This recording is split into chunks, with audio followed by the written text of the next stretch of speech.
it's another side that like wants to take more, that wants to go that one more round, because like going that one more round when you don't think you can, that's what makes all the difference in your life. You know what I mean?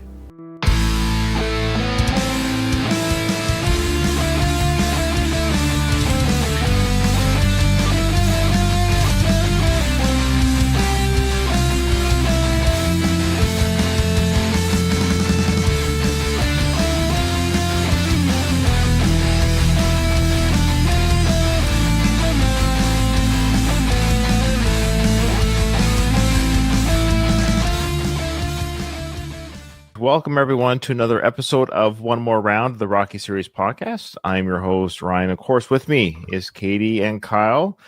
Katie, we are recording earlier today because we thought you were going to a brunch, but it's been canceled. That's okay. Yeah. It's snowy. It's super snowy here. So people are like, I don't want to leave. And my friend's sick. It's her birthday, and she's sick. So that sucks. Oh, well, we wish her good health. And Kyle's having cam problems. What's going on? He's popping in. Are you okay, Kyle? We got a man down. Oh, I'm back. Okay. Sorry. Oh, that's okay. So, and Kyle, how are you doing this beautiful morning?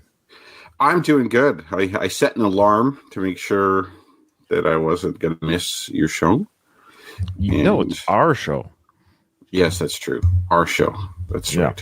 Yeah, we'd like to thank everyone who's actually, I don't think we're going to have very many actual live viewers. It's a little bit early. It's 7:20 in LA in the morning, but it's 10:20 in New York time. So again, if you watch this on YouTube, we appreciate your views and comments on YouTube, which we're going to get to very shortly because we didn't get any emails, Katie. 0 emails. It's been really dry. On? Rocky 5 has been horribly dry for emails, and that's okay. I don't know if that's a reflection on the film. We kind of speculated it might be, but give us some emails, folks. If you're listening to this, even it's just like, hi, I'm listening. Here's your email.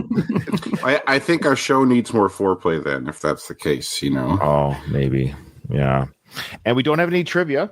We are, like we said before, we're done trivia. Okay. No, we don't. Yeah. We do not have any more. Yeah, we do not have any more. Okay. Yeah, no, I was prepared. I like got my pen out and my little Post-it notes that I write on. Oh, I was going to comment that, maybe we'll have some UK listeners. Cause I think it's 5:20 there, if I'm not mistaken. Simon. Yeah. Is that Simon? I think it is, or Simon. Yeah. The filmmaker Simon, I think it's him that we haven't done that film review that we promised 2 years ago. We're terrible. Okay. Yes. Welcome everyone, even from across the pond. Sorry, Katie, it looked like you were getting excited that we're doing trivia. Yeah. 3:20. Well, I guess I feel, I don't know, you guys, I set my alarm. It's early. I feel very prepared today for some reason. Okay. So I was all ready to go. So, but it is a pleasant surprise that it's over because I sucked bad this year. Yeah. It wasn't until I actually did the edit and then I, of course, released it on our audio feed that I caught that you actually got last place. I don't think we quite rubbed it in your face as much as we were supposed to. And we really should have. We really dropped the ball on that. I did. Because you're so smart, you're so prepared. But yeah, I think you got, let's just remind our listeners, you got last place in Rocky 5. Rocky 5. Mm-hmm. Yeah. So I'm looking forward to doing Rocky Balboa, the 6th film, when we do the trivia. And then at the end of Rocky Balboa, because it was kind of unclear because I rambled it very quickly, as I sometimes do, the hardcover version of the trivia book that I bought, it came with, this is like a new edition. I used to own the soft cover, but I rebought the hardcover that Rocco released because it came with bonus questions. So that was the whole point. So the hardcover came with bonus questions for all 6 films, which I think it's 10 or I think it's 5 or 10 questions per film, bonus questions. So when we finish Rocky Balboa, we'll probably do the same thing. We'll probably finish the 6 film questions early, and then we'll just roll into the bonus questions during season 6 is what I was saying. So that's how we'll do that. Okay. Well, because there's no emails and there's no trivia, we might get more film done today. But before we get to that, we actually got some really good engagement on our YouTube last week because we did ask for it, meaning, as you'll see in the comments as they're being read, people did give their opinions long and far regarding the poly living conditions. And that was actually great to hear. Yeah. So it was actually great to hear that. So just a recap, a very quick recap. Kyle brought up an interesting theory a few episodes ago that he thought in his memory banks that he felt Paulie may not live there. And we kind of said, yeah, he might live above the gym. That kind of makes sense that he would live there. And we'll respond to the comments, but you'll see that this overwhelmingly, what we thought originally. So, but let's start with the comments that aren't apartment related, Katie?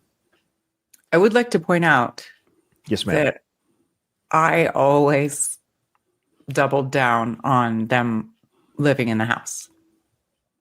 Yeah, let the record state. We don't want Yes. you to be arrested for any hearsay or Yes. canceled. You know, in the Rocky universe.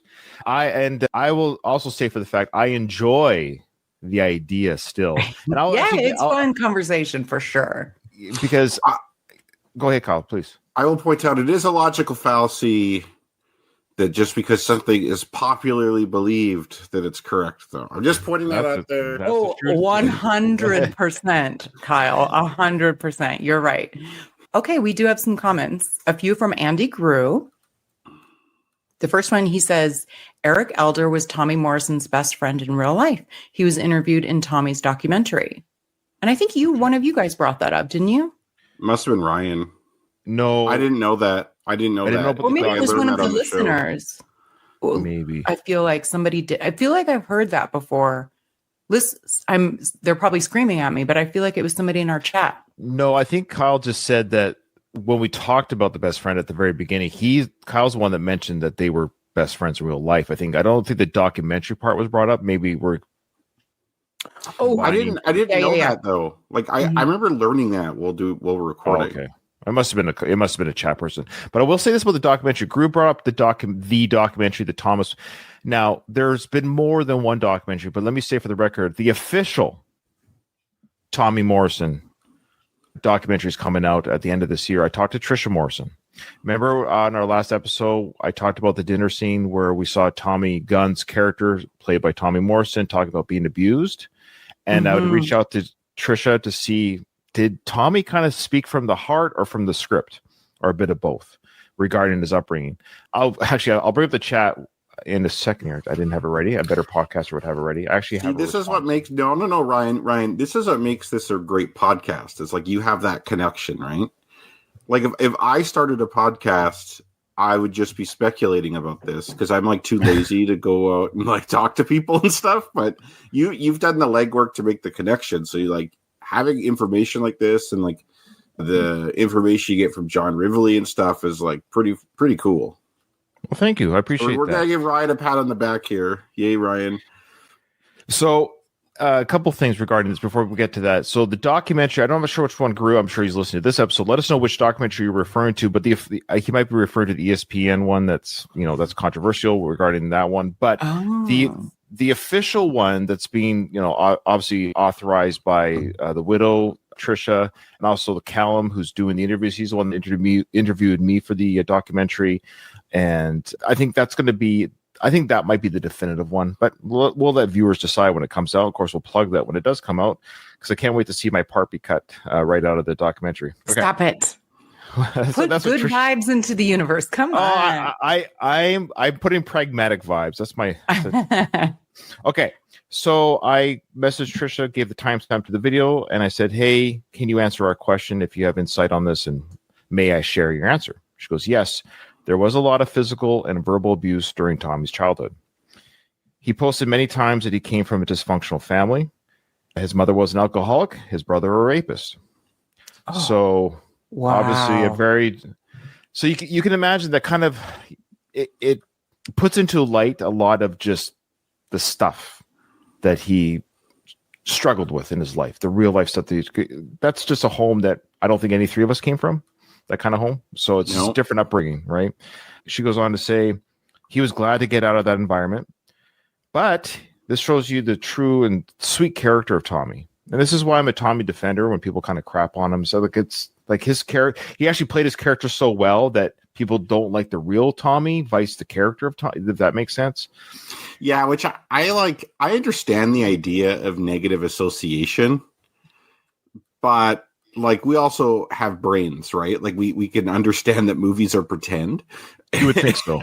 Yeah. Think so. You're giving the human race a lot of credit, Kyle. Yeah. She goes on to say, but he never stopped loving them, his parents or family, and wanted them to love him back. He knew it was the money he brought in that made them love him. When the money stopped coming in, they didn't have time for him. He says this in his book that they couldn't wait to bury him. This reminds me of $1 Million Baby. Oh yeah. Hey, good Wow. catch there, Katie. That's For really sure. sad, though. There's more. Do you want to hear more or no? Yeah. Okay. Tommy's fear was that he never wanted to let anyone down. He always said he was acting himself, however, in Rocky V.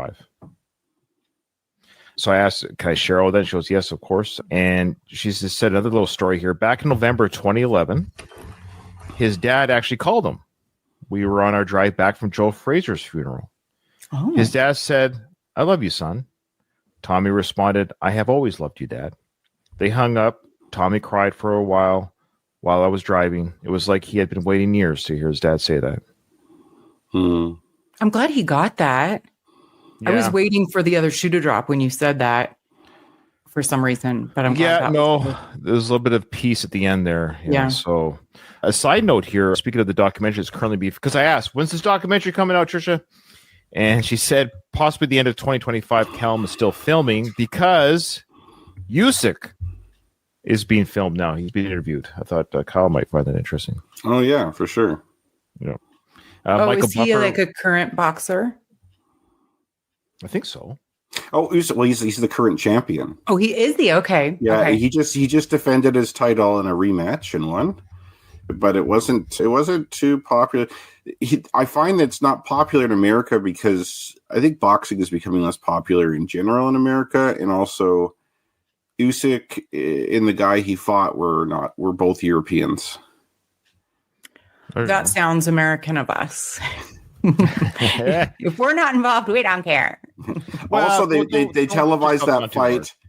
They had that fight during, like, I can't remember what it was, but like there was a lot of college sports going on at the same time. Yeah. Mm-hmm. It's big business, sports betting. Oh, yes. She also mentioned that Michael Buffer was just interviewed last week. So a lot of big names on there. That's great. I'm very excited for this. So she said Usyk. Well, she said Usyk, Michael Buffer. Then of course Ryan's self-deprecating humor. I said amazing. Well, even if I get cut out, it was honored to be asked. LOL. Because all these they don't have time for me. They got these big names. These are real people. I'm a fake person. Anyways, I would argue the opposite. If I can get on that documentary and not get cut, I'm going to know I'm just not another bum from the neighborhood. Another podcast bum from the neighborhood. Yeah. Sorry, Katie. I think I caught a bit what you're saying there. You're very sweet. But she did write, no way you're getting cut out. And she went on to say it's ended up being a 6-parter. So it might be like you'll make it. Yeah. So like a series, a docu-series. Like the last episode, last minute, or like the credits are rolling, and you'll see like Ryder Balkan. Tommy was great. You got anything derogatory to say? Yeah, he was great. That's awesome. That's funny. Okay, so we got some great comments here. So this is from Michael B in our show chat. He says, as much as I didn't like Rocky V, I never associated negatively toward Tommy Morrison because I watched his actual fights and separated the fighter from the role. So there's an educated person. Yeah. Simon went on to say, do you think Sly knew as much about Tommy when writing the script or was added as they were filming? I think it's the latter. I think but Sly was actually a very informed individual regarding fighters, boxing, the boxing world. So I would 100% assume that when he hired Tommy, he hired his story. That's his MO. Like, he borrows from real life all the time, and then he puts like his creative flair to it. So like the idea that he kind of coincidentally came up with a Tommy character that happened to be like Tommy Morrison in real life, to me seems far-fetched. Right. Yeah. Simon, great. When they said cutting me out of the documentary, didn't bother me. It did. Well, that might be a more truer quote. I'm going to hold on to that quote. We never know. We'll find out. Okay. Great stuff. I love it. So thank you, Trisha, for that. She's such a sweet person. Thank you so much for that. And okay. What's the next comment from me? I think Gru gave us another one. Mm-hmm. He has a few. So the next one is, these days, Gazzo would likely be the comic relief. A-list extended cameo played by someone like Danny DeVito. I like it. I'm a big DeVito fan. That would be hilarious because Gazzo himself was pretty tall. So it's just like that. Yeah, you'd have a short Gazzo. Yeah. Well, like, also, I remember Sly commenting on how he thought Gazzo really didn't seem like a mob guy at all. Like, he was kind of funny. Like, he was like, unlike, and then like him like the inhaler shot was, of course, like not planned, and they just decided to keep it in. So it's like it was very, very kind of some more subtle comic relief. But it would be funny if you had someone like Danny DeVito. Oh, yeah, I like it. I like the Danny DeVito. Good one, Gru. Agreed. His next one is that's 1,000% Jewel based on the picture alone. Yeah, so remember I showed you, of course, that LinkedIn profile of Elizabeth Peters, whatever her name is, fence maker or whatever she goes by. So I went on LinkedIn. Is that it? Fenster maker, something like that. So I really appreciate Gru's also confirming that he believes he said 1,000% or whatever it was. And so I tried to reach out. I hate it when people have these impossible LinkedIn. I do have an account. It's a free account. Like I have an account. If you Google Ryan Rebalkin, you'll see my LinkedIn account. Like nobody follows me. I never use it, but for whatever reason, I have one. And for me to contact her, I have to be a paid member. Yeah, but there's a trial. They send me like every week LinkedIn, like, oh, we're giving you 7 days free trial for free, literally like every week. And I never bother because I'm not looking for a job or whatever. But right. Okay. You could do a free trial. So that was part one. Part one was I didn't do the trial to reach out to her. So I guess I should just do the trial. I get nervous that I forget I'm going to get paid, like charged $1,000. Yes. You know what? You just put it on, me and my handy dandy calendar. Sure. You just put a task on your calendar a week later.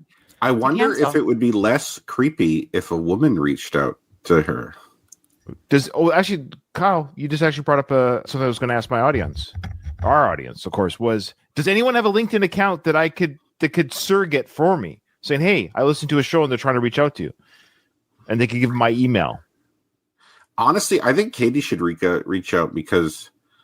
You mean female to female? You mean? Yeah. Okay, there's 2 Ryan Rebalkins on LinkedIn. Oh, geez, one is definitely you because it has your picture. Okay. And then the other one should be you because it says it's from Souk, BC. Oh, you have 2 accounts. Maybe. It might be 2 different emails too, or something like that. Yeah. I'm gonna go with the one with the picture. I'm gonna connect. Sure. I mean, I would have to upgrade to the paid version too because I don't. But I'm just saying that's a possibility. So I'm happy to. But you're the famous one. Oh, you're adorable. Okay, well, I will just. Okay, what do we do? Middle of the road. I'll reach out to her. You put in your calendar to remind me to cancel my. I will do that for sure. Okay, I will. Okay, because I am horrible at calendars, as you know. Okay. Yes. What was the next? Ironically, the only really good performance in this movie is by Sage, with Richard Gant as a close second. What do you guys think about that?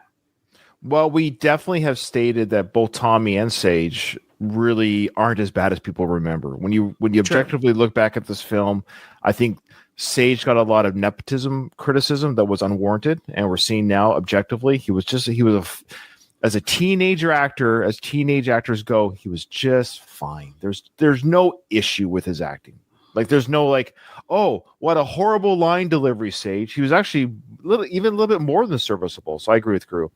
And Richard Gant is amazing. Of course, playing with George Washington. He was overdoing it a bit, but that's what makes it fun. Yeah, yeah, sure.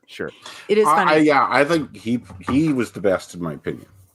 I disagree that the only really good that Sage was the only really good performance. My take on Rocky V is everybody except Sly was good. Oof. Yeah, that's fair too. I think Talia Shire, Burt Young, what was wrong with Talia was great. Yeah, that's what I'm saying. Everybody was good. I don't really think Tommy was very good, but he's not an actor. Like my expectations for him were low.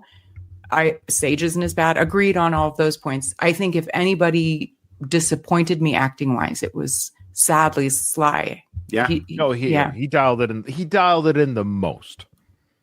The one actor who has been shown to give us great acting performances, the level of acting that he actually gave us was the lowest amount, with even some parts of very cringe-worthy moments. You know what? I'm gonna throw Sly a bone here, please. I think he took a risk acting that way.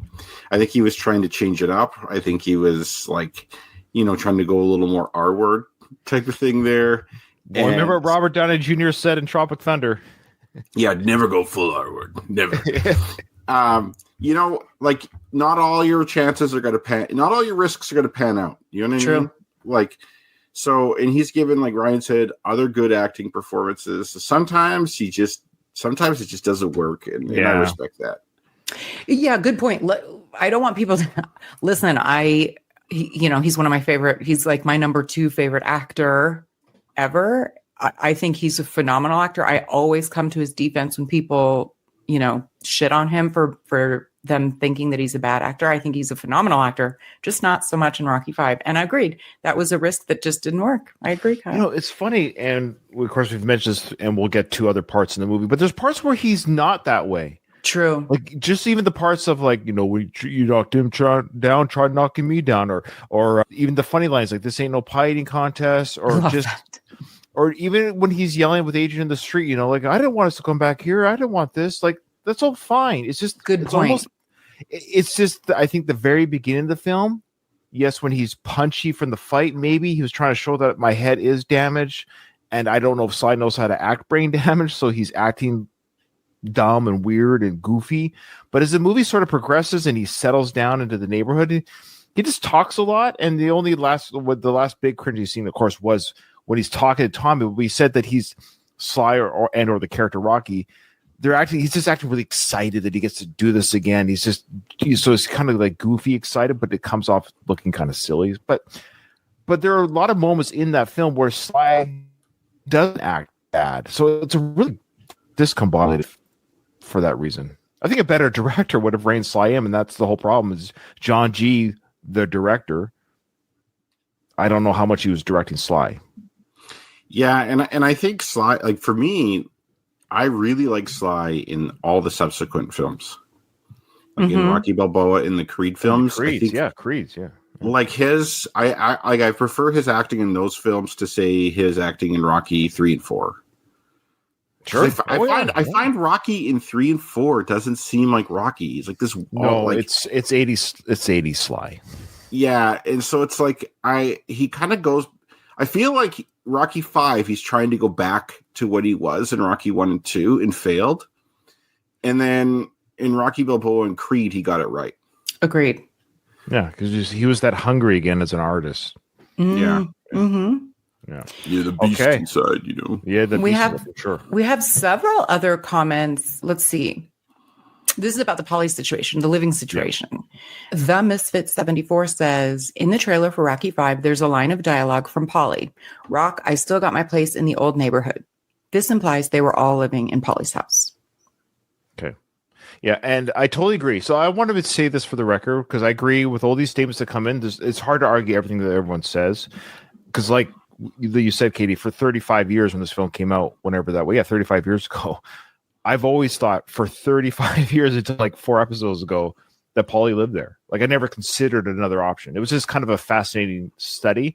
But I think at the end of the day, in the court of law, both sides of the aisle don't have evidence enough.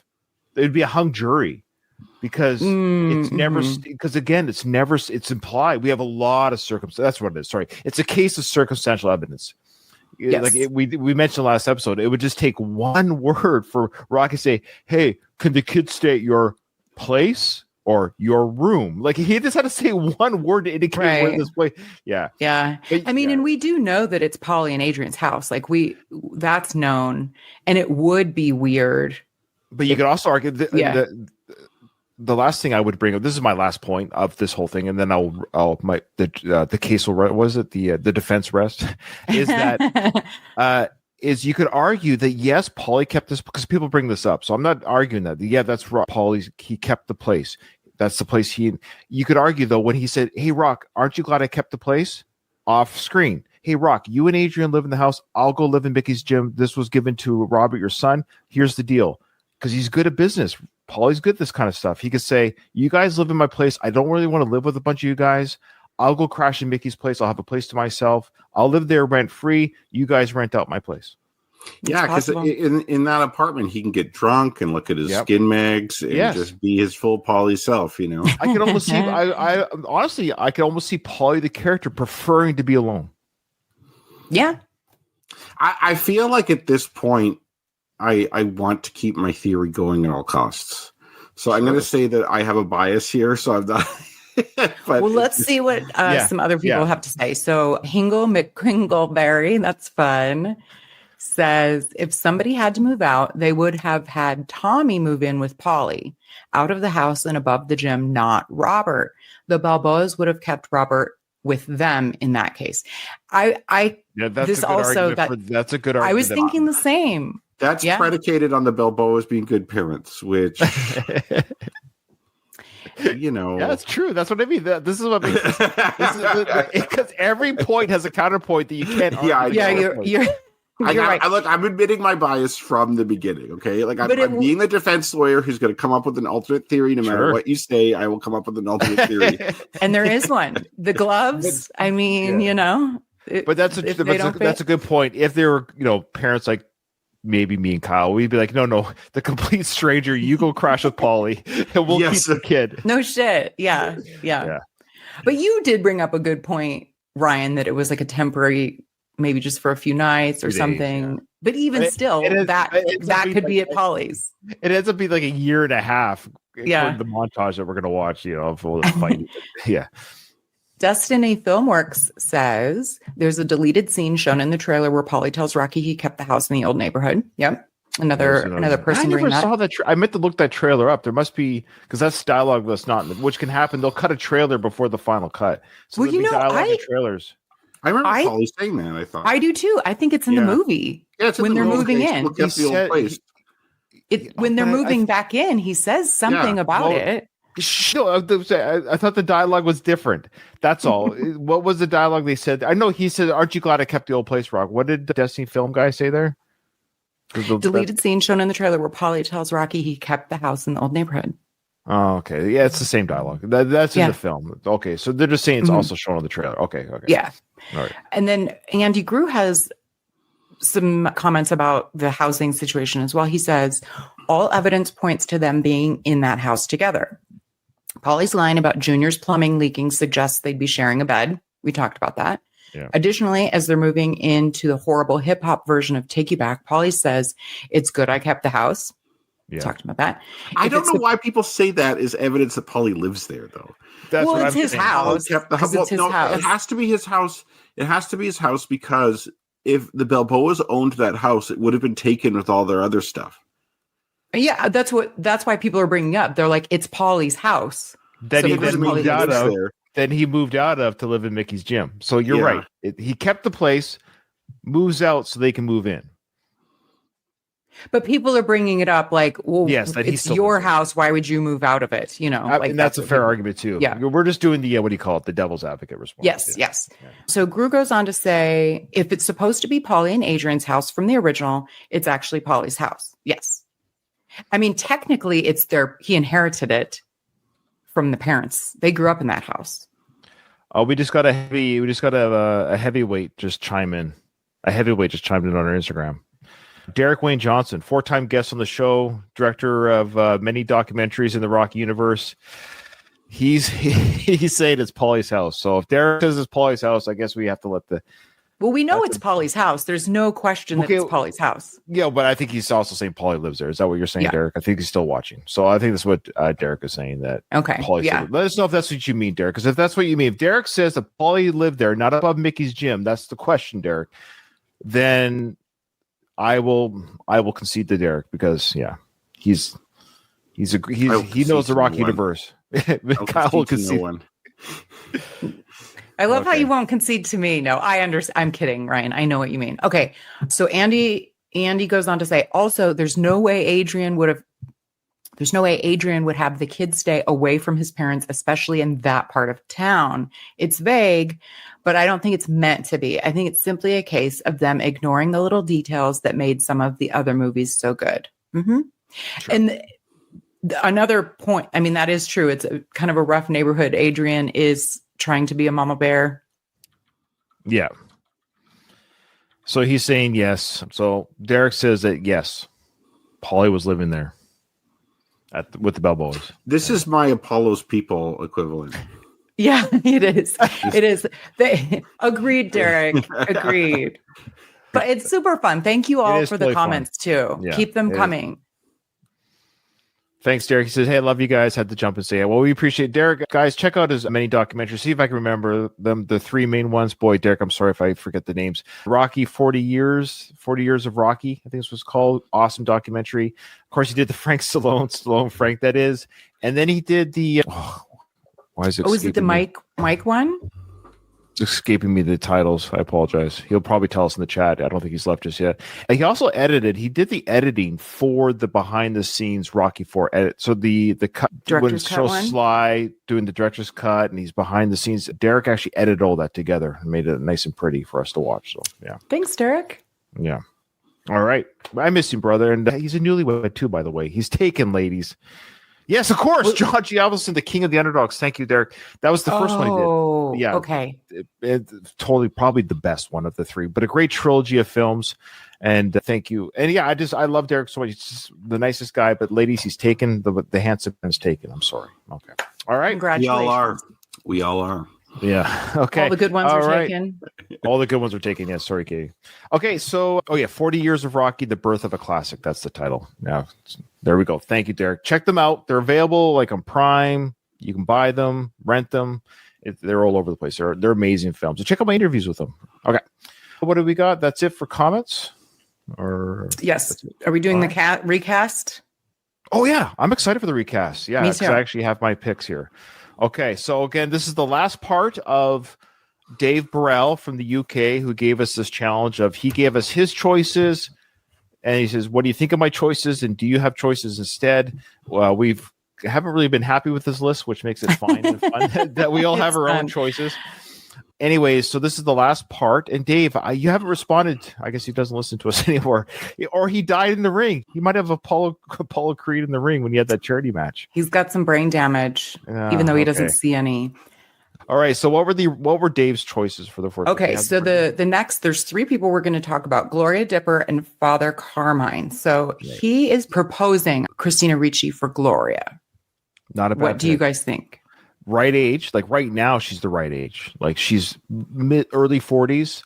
Gloria, I dare say, was between 35 and 45. I don't know exact age of the actress at the time, but she was mid 30s, early 40s. Christina Ricci has that ability. So did the original actress that played Gloria. I forget her name, but she was like, I think if you dolled her up properly, she would look, very, like kind of like Adrian, but she just didn't. She looked like a frumpy store owner, but I don't think she really is. I think she's actually, she was a pretty woman. But so Christina Ricci is what I'm saying. She has that same ability. You can make Christina Ricci, you've seen her in some films, she's like, holy crap, you look different. And then you can, but when she, she's able to morph into different looks. But so anyways, long story short, I think Christina Ricci is not a bad choice at all. Yeah, I was totally fine with that choice. To be honest though, I don't think I really have a strong opinion on who plays Gloria because I don't think it matters that much. But my second choice, though, if Christina Ricci was like a hard no for me, I did have a second choice: Aubrey Plaza. Oh, yeah. That I've now switched. That I think personality wise, she could play a way better Gloria. No, that's a good call, man. Yeah, I'll go with that one for sure. Who did you say, Ryan? Aubrey Plaza. That is hilarious because I have a list and so I did a casting. I had all of these people come. Oh, good. In and they auditioned for me. And Aubrey Plaza was one of them. But ultimately, I also interviewed Kristen Wiig, Catherine Hahn, Jenna Fisher, and Chelsea Peretti. But my ultimate choice was Judy Greer. You know what? I think Jenna Fisher could, she has the look where she could definitely play Gloria. Be mousy but sassy. Yeah, I think Aubrey Plaza, though, I feel like she doesn't really have the look for Gloria, but like I think personality-wise and stuff, I could really see her being Gloria. Man, yeah. Those are all good choices. I think Gloria's a character too, like we're saying, where you could almost get away with a lot of different, a lot of great. You guys are way better at casting stuff than me. I can never think of people. Like I might have like one good one here or there, but like I never considered any of those people for that role. I'm like, I don't know, just pick somebody. Well, my thought process was thinking of, it's a character actress, not like a beautiful leading woman. Sure. Age range, trying to find the right age range, and then somebody that can look dowdy. Yes. And, is kind of funny. That was my criteria. All right. Who was the next one? Dipper? Is that right? Mm-hmm. Who did he say for Dipper? Sorry, I have to find it again. Yeah, Jaden Okay, Smith. Jaden Smith. No. Absolutely 100% no. This is a me problem. I can't stand Jaden Smith. Yeah, I'm not. I wish him all the health and happiness in the world. I have no ill will towards him, but as far as a person I want to watch or enjoy their career, I have no interest. Have you ever heard of Damson Idris? Damson Idris. No. Do you have a picture or what was he in? So here's him. He was in. Oh shoot! I have to go back. He was in. Oh, yeah. He looks very familiar. That one on the right. He's a newer actor. Oh, he's not new shows. It's a theater. Oh, Snowfall. That was the big show he's in. He was in the main cast on the show Snowfall. Well, I kind of wanted sort of an unknown too, but because Dipper at the time, played by Stan Shaw, was sort of an unknown. But he's a handsome guy, right age too, and he's got a good physique on him, ready to go. Definitely, he's got the Dipper. You could, yeah. There he is. There. So, yeah. We think Kyle. That's fine. I suck at this. I really feel like fine. This is not my thing. I was enjoying my coffee this morning, looking at this list and thinking, and I don't know why I get weird thoughts in my head sometimes, where I just like is an absurd comedy type of thing. That's someone who really doesn't fit at all there. I just had this image of Rocky walking away from the ring, and then instead of Dipper there, Michael Caine's there. He's like, "Hey, I dig your locker, man." Like a 95-year-old man. That's like hilarious. he's a contender. I don't know why, but that. Yeah, he's a contender. And he's for the got grave. that locker. Yeah. With all the black chicks. You know what I love about that scene, the first Rocky film? We probably comment on it, but I love it. It was filmed in '96, but I love the idea that because like it was for the audience, because when Rocky opens the locker, it's littered with black female in half naked poses, which is to indicate to the audience, well, this obviously can't be Rocky's locker. There's black girls. No white Italian is going to like black girls. How dare it's just funny how that's what they use. It is. I never thought of that, Ryan, but you're right. Like, because there is no reason why that couldn't be Rocky's. Yeah, but it does lend to a popular conception that like white men don't like black women, which isn't true. No, in the 70s, like, what I do like. I like beautiful women of all. A beautiful woman is a beautiful woman. Yeah. Do you guys want to hear my alternative for Dipper? Yeah, please. He's a very youthful looking man, but he's probably a touch on the old side. Andre 3000 from Outkast. I love that. Look at like he just has this. I know who he is. Yeah, and I just picture him saying that. He seems a little skinny. You had to bulk him up a bit. Yeah, I really dig your locker, man. Yeah, he's 49 already. But he looks younger than that. But yeah, he's my age. He doesn't crack, That's true. It's true, actually. Yeah. So Andre, I like it. And then if Dipper fought Apollo, played by Andre in this film universe, and they're at the press conference. And Paul would have said, well, one thing about Dipper is if he can't fight, he sure can sing. Yeah. This is another bad casting choice, but imagine if like Chris Tucker was Dipper, just in his voice saying like, "I dig your locker." You're better at this than you thought. Yeah. Kyle. I miss Chris. Did you say Chris Rock or Chris Tucker? Chris Tucker. Yeah, I miss Chris Tucker. He was so good in those Rush Hour. He's not dead, is he? No, he's just sort of semi-retired from. I think he's like really rich, and he just doesn't. He just enjoys. He's like, I don't give a fuck, man. I'm out of here. I was never a fan. I don't have anything against Chris Tucker, but he kind of always annoyed me a little. I think it's a comedy style at the right time, the right age. Like when he came out when I was a little, 20 years ago, if you could play the Rush Hour films are. Yeah. So, all right, last one. Father Carmine. He says Steve Buscemi, which was your pick for Gazzo, right, Kyle? Younger Gazzo. Yes, he was. When I saw that, I was like. So what are your thoughts on, well, we love Steve, great actor. And I think it's fun. Again, that's one, if he was cast and he was the right age at the right time, Steve Buscemi would do a great job. He's a great guy, great actor. I'm going to say current Steve Buscemi, would be fine as Father Yeah, I Carmine. think he's older. He's Steve older. Buscemi from 25 years ago would have been Too a young. good Gazzo. Yeah, I Okay. agree with those two. Yeah. I agree with those two. I Okay. think a younger Steve, good Gazel. Current Steve, an older priest. That's easy. Yeah, yeah. Yeah. Did you have any Well, alternatives, Ryan? I did have a Same. different casting choice. John Turturro. Turturro? Sorry, I always say his name wrong. Turturro. How do you say his name? I say Turturro, John Turturro. That's probably correct. Turturro. Yeah. I- We all know who he Mhm. is. Yeah. What do you Mhm. think of that? What do you think of that choice? Not bad. Not bad. Yeah. This is Okay. this is one I also brought a lot of actors in I'm just going to- to step out for a sec, guys. Just keep Okay. going. to Yeah. cast. This is a fun one because my criteria for this person is Italian and Yeah. like sweet older man, like just like has that look to them.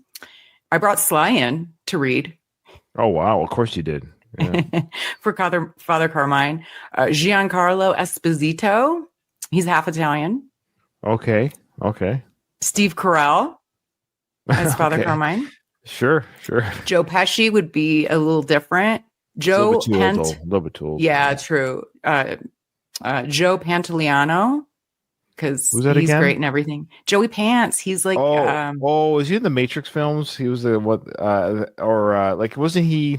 I think I see the face though. he's kind of plays he's the one of kinda those character creep, actors. but he Yeah, kind a of- little yeah, bit. a bit of a sleazeball, like kind of a. Yeah, I know who he is. He was a hated character Yeah. in The Sopranos, but he plays. He's like I a got him, very. He's in yeah, that's it. tons of stuff. He's 73 now. Yeah, Oh, where's Mhm. time gone? he Holy- was Richie Valens' like agent or manager in La Bamba. Oh wow, he's been around for a while. I Yeah, just he didn't has. realize he was that. I would say old, but 73 is not young. I didn't realize he was that age already. How's that sound? I know. I also interviewed my favorite person of all time, Robert De Niro, as the priest, Sure. just for fun. This Why- is for why shits and not? giggles. But the person I ultimately cast, Tony Danza, Okay, as Father I Carmine. like it. Give Tony a break there. I like that. Yeah, For Father Yeah. Carmine? yeah. Yeah, I like that. Yeah, I like that. Hey, hey. Okay, so I think he's we like a actually- teacher now or something. Or he like Is became he? like he became like a social studies teacher or something like that. Like he stopped acting and did that job. I saw a picture of him in a classroom. And it was like this article of like celebs who left acting for like normal jobs. He I did it think he for did like a spell. reality show about Yeah, that it was or called something. 09 to 2010. There's just one year he filmed a reality show called Teach by Tony Danza, which he co-instructed a 10th grade English class at Northeast High School in Philly. There you go. Oh no, I love Tony Danza. I just love him. He's a good guy He's great. too. He's so. a great guy. Yeah, I like guys like him. There's no drama. There's no skeletons or issues. He's just a good guy. Yeah, I like people who just act. They have fun. They're a celebrity. They just stay out of it, and they seem like good personalities at the same time. Okay, how old is he now? Boy, he's 73 too. Mhm. Wow. Okay. All right. Well, that was fun. Okay. This Rocky 5 season. Well, next episode we'll have no trivia, no recasting segment, and no emails. So we'll have the Now, whole. there will be emails. You guys email us. I know. Also, give the show a review. Yes. Thank That would help more people find the show because there's tons of Rocky lovers out there and they need to find out about this show. Don't you guys think so? Review us, please. you. Thank you, Kate. Okay. I want to talk about this comment that just came in. What about Martin Scorsese as Father Carmine? I'll take it. I wonder if Martin Scorsese could speak Italian. I think he does. I'm pretty sure. Because if he did, he definitely has the look of he could be Father Carmine, like no question. And if he spoke Italian well, I for sure would be down with that suggestion. I think that's a really good suggestion. Yeah, he's one of my favorite directors. I love all of his films. I just recently watched the Killers of a Flower Moon. How was it? I haven't seen it yet. I love Leo. I Leo DiCaprio is such a great. He's such a good actor. It's insane. I've been meaning It's to see insane. it. He's doing a new one with Leo too. Good. Yeah, that's Scorsese great. seems to like him and Tarantino, Yeah. for of course. example, really like to use the same people over and over again, and I don't mind at all. A lot of directors have their guys, like I would say more often than not. Oh, it makes I for guess. easier filming. Yeah. They work easily together. They collaborate. Yeah, it's just easier. Yeah, you get into a groove easier if you Yeah. know the Mhm. person. But I can't say enough good things about Leo. He's just, I'm sorry, I'm a fanboy. I know he's got his dating, whatever he dates young, but that being said, he's just an incredible actor. And yes, he kills it and kills it. Like, I don't want to spoil anything. He played against type. It was really good. It was okay. Yeah. Well, not against type, but you'll see. Let's just say there's a lot of amoral behavior in that film, which is because it's about history and stuff. So he really kills the role. Yeah. Okay. No pun intended. Okay. All right. Let's get into it. We are going to tackle, the first scene that we're going to tackle in today's review is Sage. Oh, yeah, he does. Boy, how much you got in your pocket tonight? Nothing. Come on, let's have nothing. I got nothing. Come on, give me the money. Come on. Hey, I gotta eat. He's hungry. He's gotta eat. We'll eat this. I gotta go. It's actually not a bad line. I love that delivery. He's like, he says he's hungry. He's got to eat. Well, then eat this. I want to point out something that is really pedantic and nitpicky, unnecessary. Who would keep their lunch money in their coat pocket and not their pants pocket? Yeah. It was written in the script this way, Kyle. Yeah, because it's like, if you're crouching on the ground like this, reaching into that guy's pants is like weird, right? Like, I understand why they chose his coat pocket, but like that bothers me for some reason. I also have a question. I went to Catholic school and we couldn't bring lunch and we had to eat at the cafeteria, but it was prepaid. In public schools, do you bring, in the 80s or the 90s, did you bring money? Us poor paupers who went to public school, Katie, who had to suffer through the public school system. In fact, Kyle. No, I didn't mean it like that. I'm not Catholic now, but I grew up high in Canada. And correct me if I'm wrong, Ryan. There are no school cafeterias. Yeah, we don't have school cafeterias in Canada. They don't build them that way. Like whoever really decided, everyone that brings their own lunch. All the Bring time. your own lunch, or when you're in high school, you go out for lunch. There's no cafeterias in any school.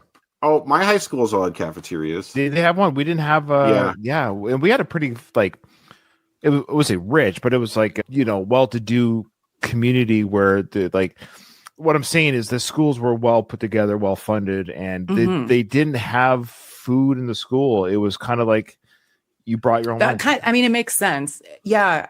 Our high school had it where it was like the commercial foods class made the food for the cafeteria. Really? That's smart. And it was really good. But like, I would say less than half of people actually ate it. Or I'd say maybe like 20% of people ate at the cafeteria regularly, if that. Like, it wasn't everyone still brought their own lunch. You brought your lunch or you went out. Yeah. I wanted to either bring my own lunch, because I was vegetarian. At that time, I wasn't vegan yet, but so it was really hard for me to eat at our Nebraska USDA. I've seen pictures of people's lunches from cafeterias in America, and I'm like, oh my God. Yeah. So I was always jealous. I wanted to either bring my lunch or go out, and we couldn't even leave campus in high school. But if you had a cafeteria, you have to pay for it. So would you bring cash, or was it like a punch card, or, you know what I mean? I guess I see this in movies, and it's hard for me to grasp, like bringing $5 every day to pay for your lunch. It does cost a bit. You're right. Milk money it does start to add up. It's easier just to make your own lunch and bring it. Yeah. I've always heard of Americans talking about lunch money. Like that's always like you get beat up for your lunch money. Like it's So I always just assumed that like you had to pay for your lunches at school. Or I've heard of things like really poor kids like have like lunch debt or something like that, where like they stop getting lunch at school because they haven't paid. Like you're paying to pay the school X amount per month. I don't know. Like it's like no, you do have to pay for it. You have to pay for it. It's just the bringing cash every day seems like such a waste of time. Wouldn't you prepay for? Wouldn't you? I don't know. I don't know, like, because I remember, like, at our cafeteria, they had a lot of junk food and stuff like that, right? And so I wonder if, like, maybe you bring money just to buy extras, like if you wanted soda or chips or something like that. My whole life, I just brought my own lunch. Never bought a lunch at school ever. have pizza day or hot dog day. That was the treat, and that was it. Yeah. Okay, so yeah, I agree with Simon. Like he put the money in his pocket, which is an easy grab. Like it just shows you his sheltered life upbringing. Like, no one's going to rob me. I'm not going to get mugged at school. So it goes back to what Kyle's saying: put it in your back pocket or put it in your sock. I still think I don't even mean it's a security thing because, like, for example, you take your coat off when you go in the school, probably, right? Like you're not wearing your jacket in class all the time, and your coat's probably in your locker. So why would you have your money in your coat pocket when you're going to have to go to the cafeteria later? It makes way more sense to have your money in your pocket or in a wallet. I don't know if junior high kids have a wallet. Like I feel like junior high is like when you transition to having a wallet from just. Oh yeah, I remember getting a wallet. Like I'm a bit of a man now. You feel like a man when you get a wallet. How dare you? How dare you? It was a real fake leather wallet. Okay. I don't remember. Fake leather's better. I actually don't remember. Okay. I don't remember, to be honest with you. Okay.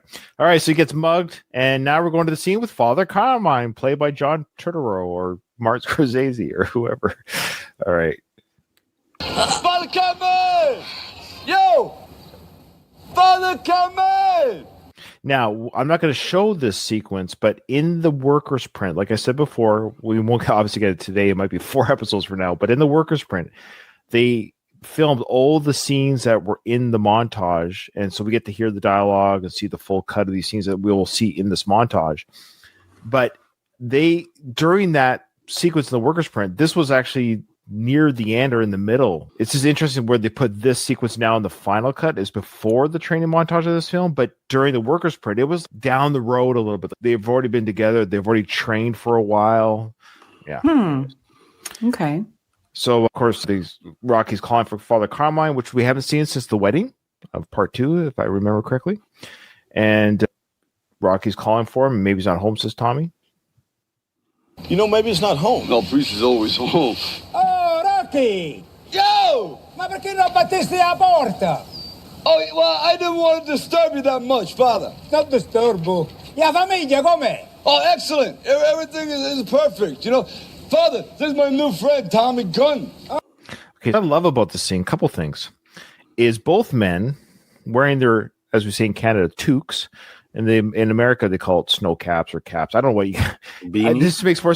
We have a lot of words for it. Yours makes better sense. Yeah, it's just called the toque. It's spelled TOQUE. Yeah. Yeah. Oh, I thought it was TUK for some reason. No, that's how it's like TOQ. Yeah.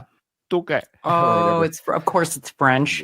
Yeah, well, it is a French word, but it works because everyone, when you say "Where's your toque," everyone knows what you're referring to. But in America, it depends what state you're in, or what. We don't get snow here, so I don't know what you're asking for. Anyways, what I like about this scene is aesthetically, they look really good. The men, with their hats on, because they have the nice chiseled featured faces. They got the great vest jackets on with the hoodies. Their mullets are cut down, put down, slides. Puffy hair is pushed down, so like aesthetically they look really good here. I think they look good with the hats on as well because it hides the disaster of the hairs they have. Well, what's wrong with Sly's hair in this one? Nothing's wrong. Hey, Sly, I love Sly, but I don't think I've always been a fan of his hairstyle. Throughout the years, he's had interesting hair throughout the years. That's fair. I always focus on this barbed wire on the brick wall, kind of reminding you where you are. Yep. I agree that Rocky looks really good. I agree. I wholeheartedly agree with both of those sentiments. What I took, it's funny that we all noticed. You had a second point, didn't you, Ryan? What was your second thing? Well, I would say not so much Sly's hair as much as Tommy. Tommy looks good and handsome here because his mullet's hidden with the toque in the front there. Sorry. What I can't remember. What I love is that clearly Rocky understands Italian. Mm-hmm. He just can't speak it because he's answering questions. Like he's hearing Father Karma. I don't know. That's super common. Like like a lot of people here I've talked to who are like kids of immigrants say that their parents will speak to them in their native language and they just reply in English all the time because it's like understanding a language is so much easier than speaking it. I believe it. Yeah. Like my friend who his parents talk to him in Hindi all the time. And he's like, I could technically speak Hindi if I really wanted to, but it would be like awkward. It would feel awkward. It would feel weird. So I'm like, I just reply in English. Mm-hmm. Right. That makes sense. Oh, tanto piacere fare conoscenza, eh? Che posso fare per te, Rocky? Well, I was wondering, Tommy here is a fighter, and I was supposed to be his manager, So I was wondering if you could do me a favor, if you ain't that busy, if you could throw us down a couple blessings, like one that I don't mess up being a manager, and B, that Tommy does as good as I think he could do, It's so great, little Rocky, isn't it? Did you catch it? 1 and B. 1 and B. I think. Oh no! Did this come out before? This came out before Home Alone, right? Home Alone and Rocky got released the same weekend. Okay. Oh, that's right. So there's this very similar thing that happens in Home Alone when they're in France and they're all the kids are there in this hotel room and they're all miserable because they're not going out and doing things because everyone's worried about Kevin. And one of the girls says to Kevin's older brother, Buzz, like, oh, I wonder if he's okay, if anything's happened to him. And Buzz is like, I'm not worried at all. One, we live on the most boring, or he's like, no, one, I'm not that lucky. B, we live on the most boring street in America. And it's the exact same thing here. Read us like 1 and It's B. I do it too. I mean, it's a very common thing that people will, it's almost like purposeful. I don't think. Really? I don't know. I've never done it in my life. I never hear it. I do it all the time. Yeah. Well, one, that's embarrassing, and B, probably shouldn't have announced it on the podcast. Why is that so embarrassing? It's shut up. Hey, I'm not the one that got last place at the Rocky 5 trivia. Good. Oh, poor Ooh, touche. Look at me using a French word. For the record, I just for the record, I took a screenshot of Sly's face here. I'm going to use that for the thumbnail. What do you think? Oh, it's unfortunate because he really does look nice. I've used that for the thumbnail for this episode. Okay. Great, and don't get hurt none. Could you do that? Ma sicuro, un piacere è mio. In nome del Padre, del Figlio, dello Spirito Santo, e così sia. Love when he does that. So you literally just cursed the franchise. This movie bombed with critics and fans, and Father Carmine. Oh man. I think it's cute how Tommy acts his what's going on? Like I always find that foreign. Odd. It's foreign to him. I've been in this situation multiple times. So in my old job, we used to invest, and this is kind of I'm not proud of this, okay? I'm not proud of this. We used to invest for like certain Catholic dioceses. And so I'd have to go out there and visit them. And like before you eat or whatever, they start doing like this blessing or they start crossing themselves. And it's like everyone but me does it because everyone there is Catholic. Oh, that's so funny. I grew up before meals in our family. You have to Father, Son, Holy Spirit, amen. Yeah. And whatever the prayer was, I bless us our Lord for these, I guess, blah, blah, blah, blah, blah. That's the thing. It's so mundane to me that I forget that other people didn't. That's wild. Okay. Yeah. So I'm in the middle. It's funny, both.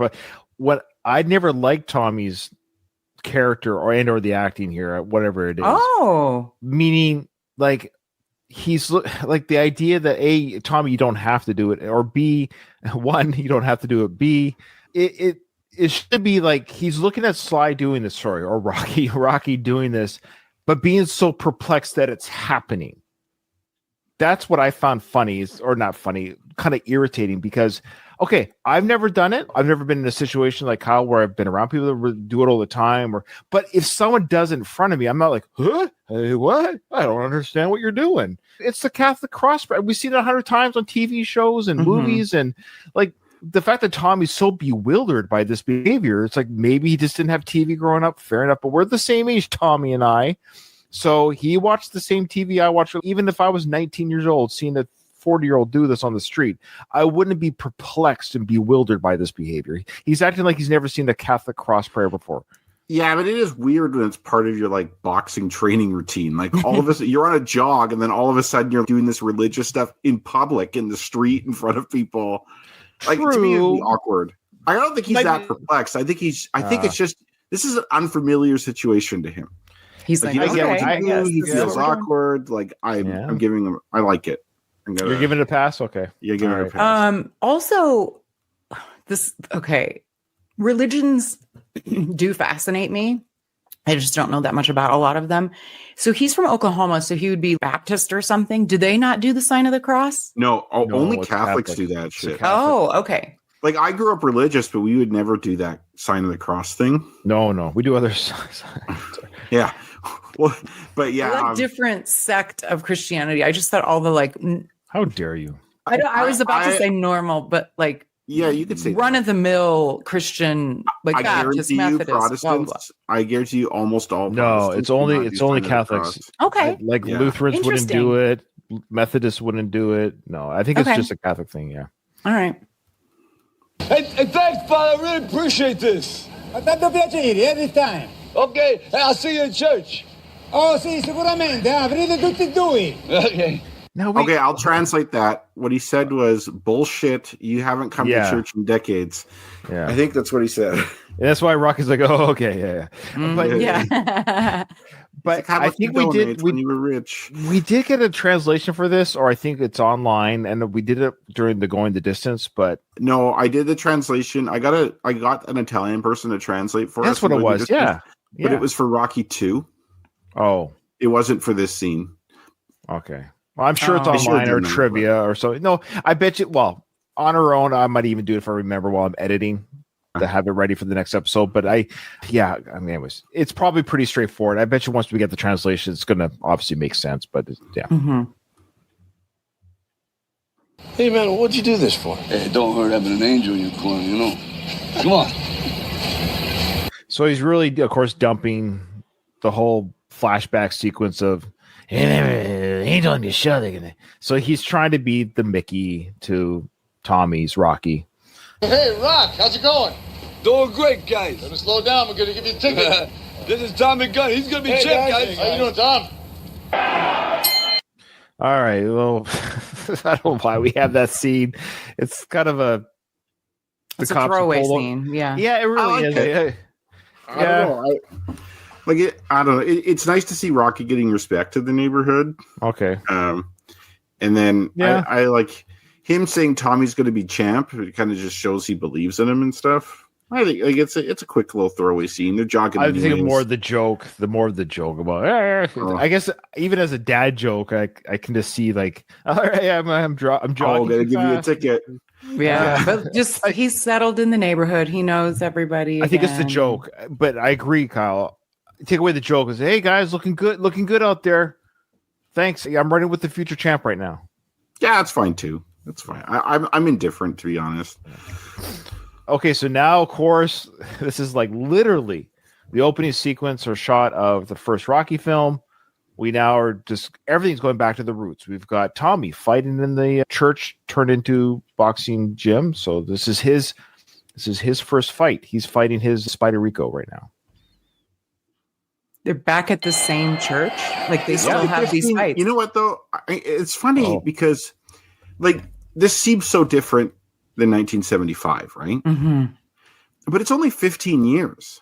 When I was younger, 15 years is a long time. Oh yeah, it's a long time. But 15 years, that's 2010. How different did things look in 2010 than they do now?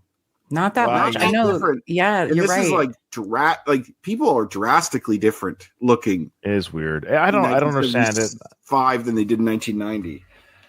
Well, I think we've sort of talked about this, or this is not new. I should say that what you're bringing up, people have commented or noticed this too, Kyle, that something about the 2000s, almost actually the 2010s, or something sort of has happened the last 15, 20 years where I could wear what I'm wearing right now in 2005 and nobody would bat an eye. But if I No wore one what would I'm say wearing right shit now to in you. 1970, they might be like, Mm, what are you mhm. wearing? Well, Yeah. I wear a black t-shirt and jeans. I could wear that in the 60s and no one would say anything. Yeah, jeans and t-shirt. There does seem to 1975 or 6 is a world apart from 1990, both in music, Everything. Fashion, Film. hairstyles. the whole 80s is officially over. And that was like a whole lifetime. But now the 2010s, remember the films, the 2010 films, guys? You remember how you felt watching 2010s? For instance, The Departed. We all know that movie, right? That was before 2010, I think. Even It was 2005, so this is 20 years ago. That was 2005. Yeah, that's Yeah. crazy. See, I Now- could have. I'd be like, Yeah, that was 5 people years were ago. dressed not that different than they are now. They don't look that different. Things look pretty interesting. There's only one thing you notice in that film which really dates it. It's the technology. You see people pulling out flip Nokia phones. flip phones and doing Yeah. these texts and shit like that, and that's the only thing that dates it. Mm-hmm. Yeah, we're Maybe actually the watching- cars a bit, but Yeah, it is funny how that is. But it's really not that long ago that Rocky fought in the ring in 75. Like, it seems like forever because of the difference in the way things look. But in actuality, of course, this place is still running. Of course, it looks like this. Of course, people are doing what they're doing because it was only 15 years ago. Now, I'm not wrong. This is supposed to tell us that this is the same church that he fought Rico in. Of right? course. Yes. Yeah, it's the exact same Yeah. place. Okay. Same. But And that's kind of my point. Like, yeah, Yeah. like, of course he'd fight here. Let's see what the crowd looks like compared to the 76 Yeah. crowd or 75 crowd. Same shot. They're filming it the same Yeah, way. yeah. It's the same. This is probably John G. This is a John G moment, I bet. This would be, Yeah. The smoky dark. yeah. Hey, Tommy, you feel good about this fight? Now, Don't this think is a really nice touch. All right. All right. All right. Next up, Tommy Gunn versus some generic dude.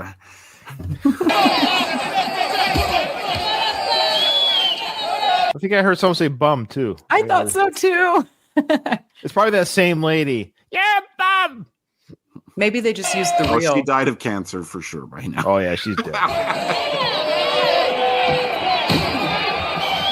off the ropes!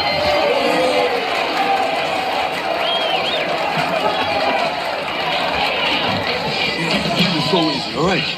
No, I need more work. No, you're ready. You're perfect. No, I need more work. This guy's killing me. No, listen, you're ready now. You're perfect. He's killing me. No, you're perfect. You understand me? You're perfect. You're perfect. So again, a little bit more Mickeyisms when Mickey said that Rocky's perfect, but I'm a little bit confused as to why Tommy is like. I understand he's maybe fighting somebody more his weight class or strength level or something. Well, why is he feeling this moment so unprepared? Didn't he have a big hoo-ha moment when he's talking to him outside the bar there about all the things he did to get ready? Like, am I overthinking this? Why in this moment is he so? I'm afraid. The guy's punching hard, like he's hurting me. He's never beaten up like this before, probably, right? There's always someone who could beat you up. But he didn't he have any experience at all? Like you know what I'm saying? Like he's got to know what it felt like to be punched before. He has had professional fights. Yeah, you're right. It's in the script, Ryan. That's why, so that Okay, Rocky can roger give this that. inspirational. That could be the answer to every. Yeah. It doesn't bother. Don't bother me none. Don't bother me none because professional fights really vary, right? Like you could fight like a real chump who sucks, or you could fight a guy who's maybe the guy's fighting is a good fighter who's also an up and comer. Tommy's previous coach, they was handpicked Tommy. Yeah, I was just gonna say he has to come to Philly to fight the real tough fighter. Maybe. Yeah, that's what I mean. So it's not so much a criticism of the script. That wasn't my intent, really. It was just I'm trying to look at this objectively. Like, why in this moment is this character? Because there's no real indication that he's weak, or because we know he's got a powerful punch with the sparring partners that he's fighting. So why in this moment is he doubting himself? Like, this other guy could just be another Tommy. It could just be someone that punches hard too. He's like, holy crap. Have you ever had moments of self-doubt though? Where it's Every not day. really where it's not really like someone from the outside is like, this is irrational. Why are you doubting yourself like this? But internally, you're doubting yourself, right? You have like your own demons. I think Rocky sees that. Rocky sees like, hey, you could beat this guy. You know? Yeah, he's going to talk about it right here. Here we go. Frankie Fierce coming back already, I think. I feel weak. No, listen to me. I feel weak. Shut up. Listen to me. I always love that. Shut up. I don't know why. I do too. I love it. Because even the delivery is good, but I can't tell if it's a Sly delivery or Rocky. I don't know if it's like Sly, the actor / director, telling this character, "Shut up! I gotta get this line out." It's hard to tell, which is a good acting, I guess. Where I'm like, because it's sort of not Rocky-ish, but maybe this is. I don't know. What do you guys think of the "shut up" more? Have we ever heard him do that before?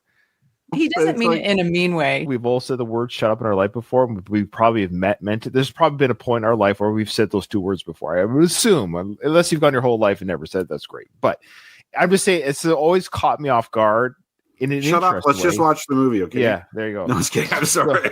No, but that's what it's a very well. Actually, it's sort of the FU to be quiet. Well, the context matters.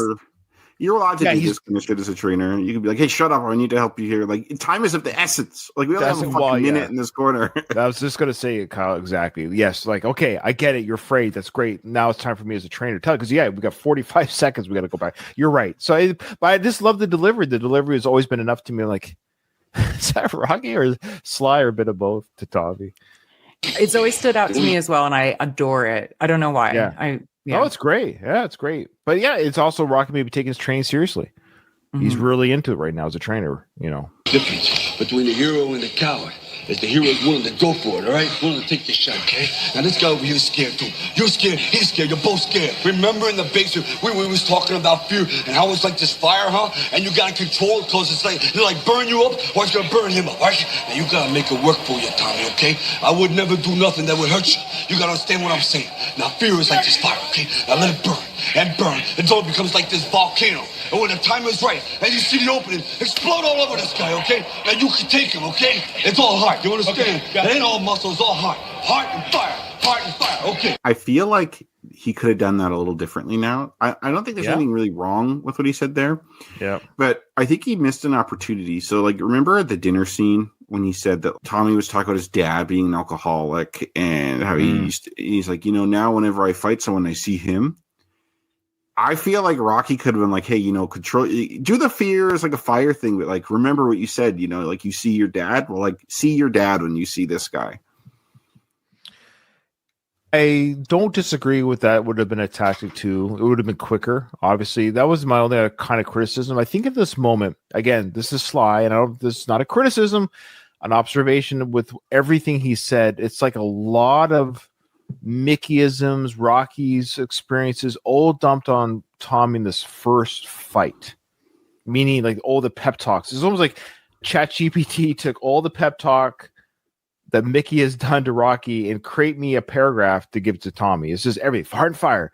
It's all heart, no muscle. It's not just muscle, it's heart and fire. When you see an opening, bust, like all this stuff, like this is the championship fight. Well, I get it. This is his first big fight, so maybe you could argue Rocky's telling him or wants Tommy to have a good first fight, because once he gets over this first fight of confidence, then everything else will come easier. That could be the argument there too, to kind of like, I got to get through Tommy through this fight, because if he buckles under the pressure on his first big fight, he might have a long. So you could argue that's why, but it just felt like Rocky kept. He was spewing a lot of things. Like, it was too much because I was putting myself in Tommy's position and I was not able to focus and follow what Rocky was saying. It was way too much. He needed to make it more concise and break it down, to just. It felt a lot. Yeah. It felt a lot. Yeah. Maybe just talk about the Frankie Fear part and that was it. But then he kept going with it's all heart, not muscle. Like those guys, save the heart muscle talk for the championship fight or something. Anyways. Well, and the picture your dad, Kyle, I think that's a fair point. I wonder if that's just not in keeping with Rocky. Like, that's like a mean thing to do. I don't know. I agree. You know what's funny? In my head, it sounded better. And then when I said it out loud to you guys, I'm like, I don't know, maybe not. But it's not a bad way to go. Maybe a last ditch effort. Maybe it's like the 14th round. He wants to knock out. Okay, fine. You want to knock this bum out? You want to knock him out in the 15th round? Then that's your dad. Go. Yeah. We'll talk about therapy after. Yeah. Okay. All right. Remember, I'm like this angel sitting on your shoulder, okay? I ain't gonna let nothing happen to you, okay? Go, God. Yeah, so I muted the music. You're hearing the mute. That's me muting the music for you. I was just going to ask, how is it so clear? Yeah, so. But yeah, so you hear this. Did you mute it for YouTube or whatever? Yeah.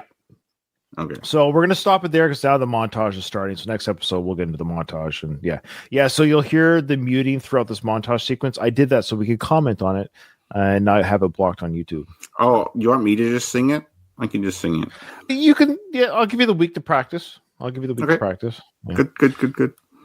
Okay, so that was it. So we don't have any Rocky trivia answers. We've got all our emails done, everything. So not emails, our comments on YouTube. So thank you guys for the YouTube comments. Truly, if that's where people want to leave comments and engage us, that's a totally cool place to do it. We missed the emails. Rocky 5 has been light on emails. I understand it's not a fan favorite for people.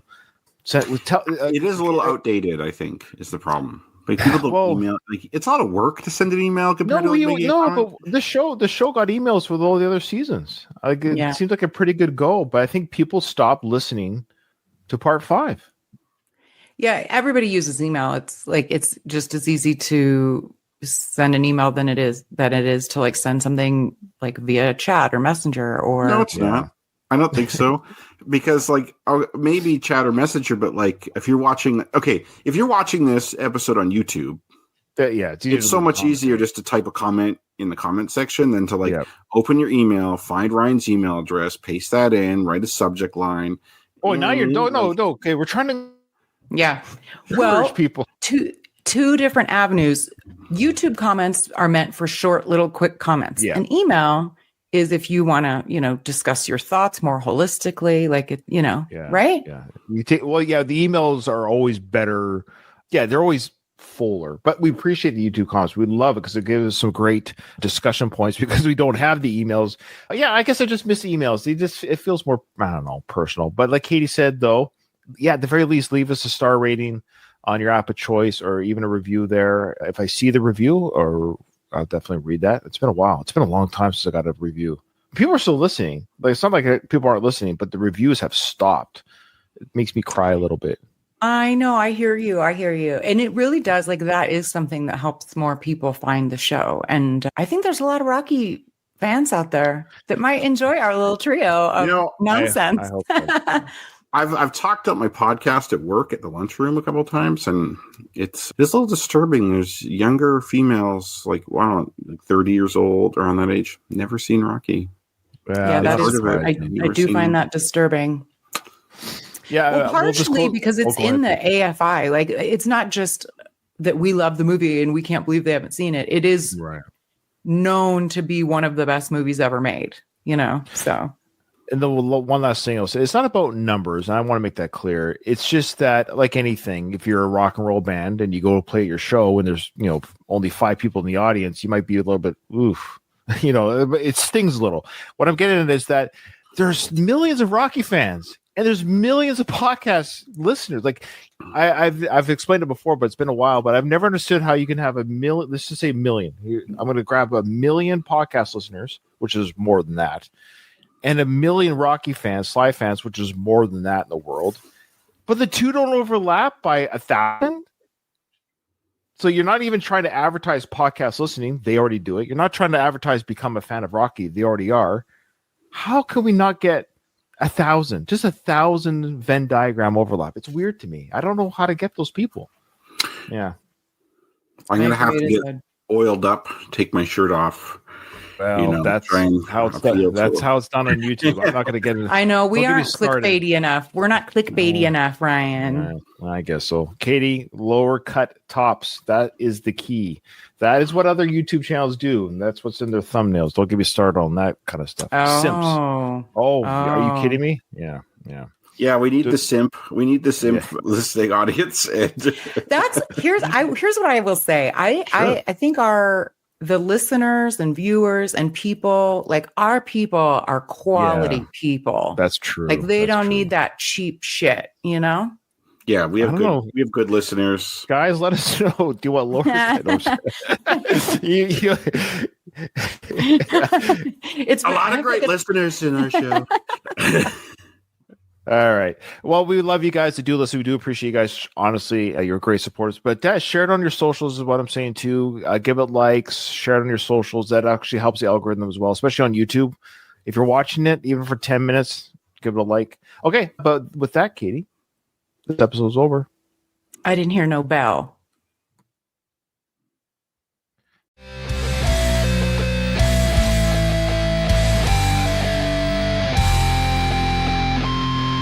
I just want to say